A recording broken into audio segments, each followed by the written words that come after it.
Seluruh wilayah Kecamatan Sekota Makassar kini dinyatakan berada dalam zona merah. Hal ini karena tingginya angka kasus penularan COVID-19 yang terjadi sejak awal Juni 2021. Pakar epidemiolog Universitas Hasanuddin Ansariadi mengatakan tren kasus mulai terlihat sejak awal Juni. Padahal sebelumnya angka COVID-19 di Kota Makassar sudah sangat melandai dengan RT di bawah 1.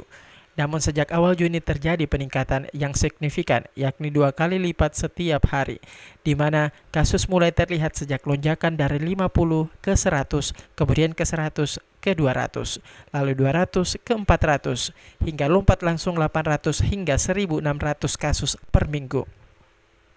Kasus COVID-19 saat ini sedang mengalami peningkatan yang cukup cepat, sehingga upaya yang dapat dilakukan saat ini yakni masifkan deteksi minimal 2.000-3.000 orang per hari di tracing.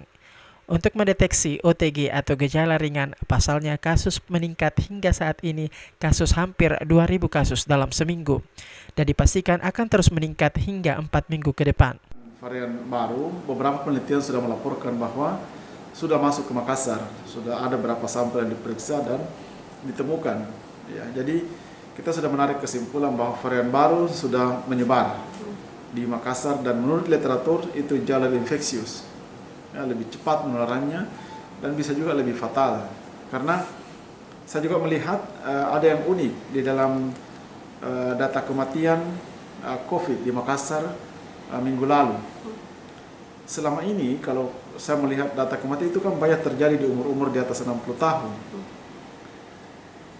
Umur 30-39 tahun itu selama 1,5 tahun hanya kurang lebih 25 orang. Tapi minggu lalu justru 6 orang kematian di umur itu. Artinya ada sesuatu yang tidak lazim. Jadi dulu kita berpikir ini kematian banyak pada orang tua. Data terakhir menunjukkan mulai ada perubahan. Ternyata golongan-golongan umur 30-39 tahun juga rentan. Ya, jadi ini juga harus disampaikan kepada masyarakat bahwa jangan kita anggap enteng situasi ini, jangan kita anggap enteng penyakit ini. Ansariadi juga menambahkan kepatuhan masyarakat cukup baik, seperti pakai masker dan jaga jarak. Namun yang perlu dilakukan saat ini adalah mencari mereka yang saat ini positif, karena masyarakat banyak yang tidak tahu apakah positif atau tidak, karena tidak melakukan pemeriksaan, sehingga mereka menjadi sumber penularan dan bebas berinteraksi dengan orang lain, sehingga upaya menekan yakni bagaimana mencari mereka yang positif. Ira, Fajar TV dan Fajar Radio melaporkan.